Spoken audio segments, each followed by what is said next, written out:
time for 7 in the Zone. The first round of playoffs is here already, and we have lots of action to show you. So let's start with our game of the week. Chippewa Valley and Macomb Dakota finished with the same regular season record, but the Big Reds beat the Cougars less than a month ago when they hosted them on October 7th. So tonight was a bit of a rematch. Dakota getting it going in a big way here right away in the first quarter. Brent Drosky connects with Jalen Hall. Wow, that's good for a 50-yard score. Cougars out to a quick 13-0 lead. Chippewa Valley answers in the second. Tommy Schuster gets some very nice protection there. Finds Stephen Charles Jr.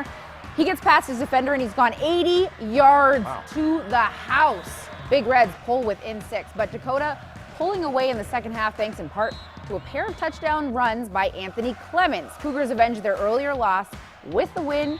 They win the rematch 48-27. It's Dakota Chippewa. It's the way it should be. They fought their tails off. We fought our tails off. Fortunate to come out on top. All I care about is we're moving on. And we need to keep it up because we play a really, really good Eisenhower team next week. All right, let's go to Justin Rose in the Sports Cave with more action. What do you got, Justin? Hey, Casey, 256 schools across the state made the state playoffs, and just half of those teams moving on with the win. Some schools with outstanding records, they learned that it's a new season this time of year. And upsets, they're certainly out there. Birmingham Groves hosting Berkeley tonight. Groves has just one loss on the year and a banana in the stands. They wouldn't be denied another game, though. Ernest Allen takes the carry on the Eagles' first drive into the end zone, 7-0 in the first. Berkeley running the veer, but in that offense, ball security, big priority. Quarterback fumbles. The Eagles took advantage of it. A few plays later, Groves QB Bo Cooley. He lost one into your living room. Nate Higley brings it down, 14-0 Birmingham Groves, and after another defensive stop, they go back to the ground. Allen gets the carry again, untouched. Grove moves on, 56-15, and they'll get the winner of this one.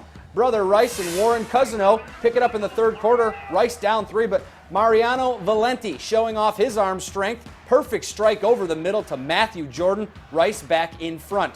Cousino looking for the answer in the fourth. Ben Meliski, he evades the pressure, throws on the run to Carter O'Donnell. That helps the Patriots close the gap, but the Warriors were too much tonight. Brian Donnelly from 2 yards out. Brother Rice wins at 35-16. They'll play Groves next week. And in Division II, defending state champ Detroit King was at home to take on the Ferndale Eagles. Picked things up early in the first.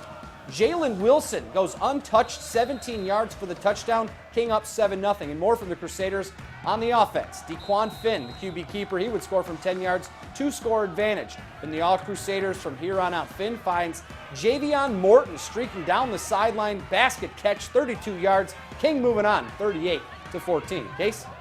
Thanks, Justin. Now back to Division I. Undefeated Bloomfield Hills hosting West Bloomfield. Blackhawks trailing in the first half. Derek Lynch takes the handoff, and once he finds some room, there's nothing but daylight. No stopping that guy. 63-yard score to tie it up. But just wait. Back comes West Bloomfield. Bryce Veasley scores from a couple yards out. Lakers up 21-7 at the break.